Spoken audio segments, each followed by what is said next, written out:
इस वक्त इस्लामाबाद के पी उसको डीसील किया जा रहा है।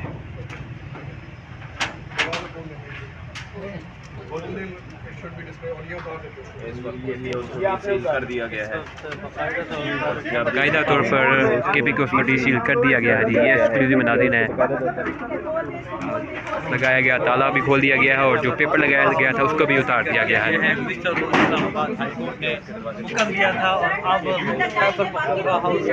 ये देख सकते हैं डीसील कर दिया गया है, खोल दिया गया है। ये मनाज़िर है इस वक्त मनाज़िर है केपी के उसको डीसील कर दिया गया है। सीडीए की जानिब से बाकायदा तौर पर डीसील कर दिया गया है।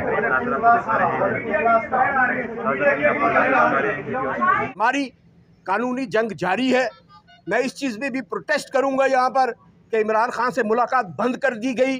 भाई किस कानून के तहत आपने उनसे मुलाकात या इस गार्ब के अंदर तमाम कैदियों से जो है आपने वो कर दिया। और ये दफ़ा 144 जो आप कॉलोनियल वो लॉ है जो उसका अंग्रेज़ साम्राज्य का एक जबर करने वाला मुसल्लत करने वाला कानून है। हम आज़ाद मुल्क में रहते हैं, हमारा आइन हमें हक देता है कि हम अपनी आवाज़ बुलंद करें, हम पाकिस्तान के लिए अपनी आवाज़ बुलंद करें। दोबारा ऐसी सियासत छोड़ दीजिए।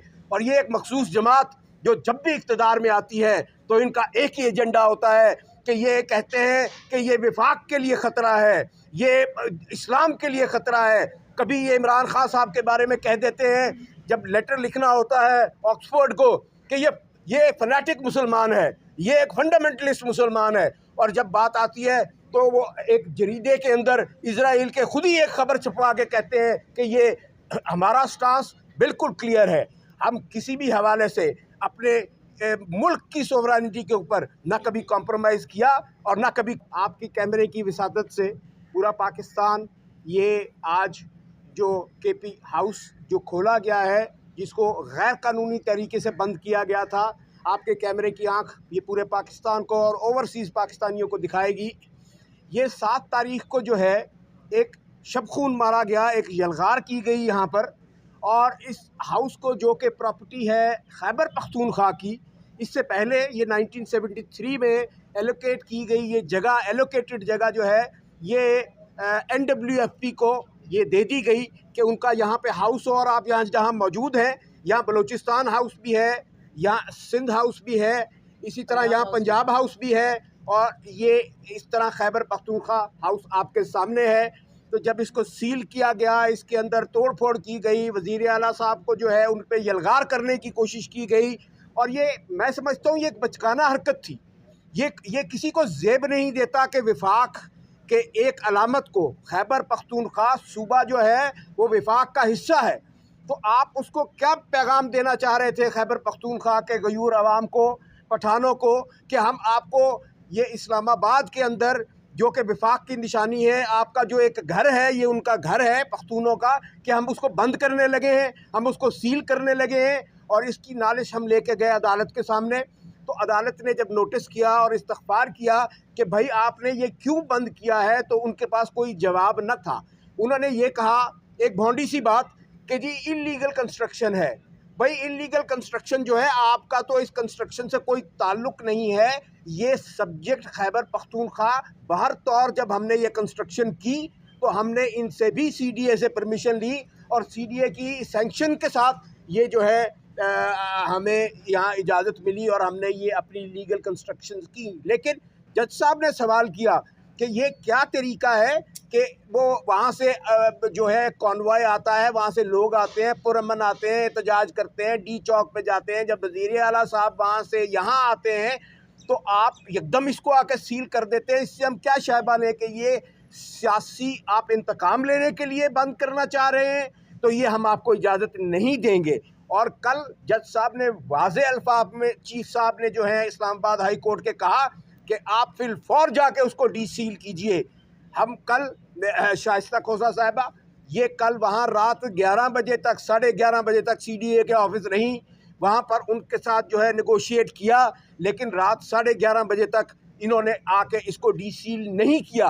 तो आज सुबह हमने एक contempt application Islamabad high court में दायर की। वो कंटेम्प्ट एप्लीकेशन दायर हुई, उस पर नंबर लगा। तो नंबर लगने के बाद हमें इत्तला आई और हमें एक लेटर दिया गया। पहले कहा गया कि हम यहाँ पे 2 बजे आएंगे, 2 बजे के बाद एक और पैगाम आया एक ख़त की सूरत में कि हम 4:30 बजे आके इसको डीसील करेंगे। अब क्योंकि कंटेम्प्ट वहाँ पेंडिंग है, ये जवाब कंटेमनर ने देना है कि कल से लेके जब कहा गया कि फिलफौर खोल दिया जाए तो आज तक कौन सी चीज़ हायल थी अदालत के हुक्म पे जो है उसकी तामील करने के लिए।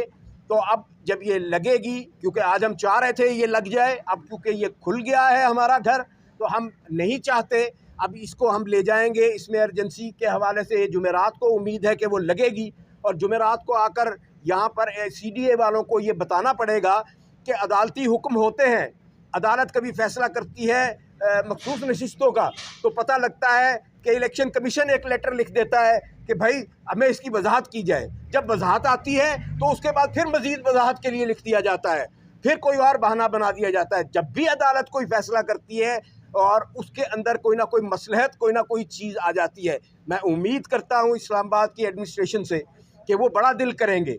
इस्लामाबाद की हैसियत ये तमाम पाकिस्तान का आप कह लें कि दिल है इस्लामाबाद। ये दिल बड़ा करने की जगह है, दिल छोटा करने की जगह नहीं है। और आइंदा मैं उम्मीद करता हूँ कि किसी भी जो एक विफाक की निशानी है, वो बलूचिस्तान हो, वो सिंध हो, वो ये खैबर पख्तूनख्वा हो, क्योंकि पंजाब पे तो कभी भी ऐसी बात नहीं आई। तो मैं उम्मीद करूँगा कि ये छोटे सूबों को जो है दिल खोल के बर्दाश्त करेंगे। आप देखिए कि ये सील करने के बावजूद, सब कुछ होने के बावजूद PTI ने बड़ा दिल दिखाया और आपके सामने खैबर पख्तूनख्वा के जो वज़ीर आला हैं उन्होंने एक ग्रैंड जिरगा किया। और उस ग्रैंड जिरगे के अंदर आप हमारी सोच देखिए, विफाक की, PTI की विफाक की सोच देखिए। हमने तमाम पार्टियों को मदऊ किया, हमने पीपल्स पार्टी को भी बुलाया, हमने मौलाना साहब को भी, बाकी दीगर जो स्टेक होल्डर्स थे उस सूबे के अंदर, तमाम वफाक के जो पार्टीज़ थी जो वहाँ मौजूद थी, उनको बुला के बिठा के कंसेंसस डेवलप किया। और जिस तरीके से हमें यहाँ पर कहा गया कि आप फ़लाँ अटक का पुल क्रॉस करके दिखाएं या फ़लाँ, हमने वेलकम किया जो भी नुमाइंदा आया है। तो हम उम्मीद करेंगे कि ये जो खैर सगाली का एक पैगाम है, ये जो मोहब्बत का पैगाम है, ये जो पाकिस्तान को मजबूत करने का पैगाम है, ये पाकिस्तान के इदारों को मजबूत करने का पैगाम है, ये बाकी सियासी जमातें भी अपने अपने मफादात से बालातर होकर इसके बारे में इसी चीज़ को आगे वो तरगीब देंगी और इसी को लेके आगे चलेंगी। और पाकिस्तान को आप जो मर्ज़ी कर लीजिए, पाकिस्तान को सिर्फ मोहब्बत, प्यार, अखुवत और भाईचारा मजबूत कर सकता है। ये पाकिस्तान के चारों सूबे और आज़ाद जम्मू एंड कश्मीर और गिलगित बल्तिस्तान ये मिल के यकजा हो के इस मुल्क को आगे लेके जा सकते हैं। नफ़रतें आप देख लीजिए कि किसका शेवा रहा है, कौन 90 की दिहाई में वो गद्दारी का इल्ज़ाम लगाता रहा, कौन 90 की दिहाई में वो कहता रहा कि ये पाकिस्तान के लिए ख़तरा है, ये विफाक के लिए ख़तरा है। हमने कभी ऐसी बात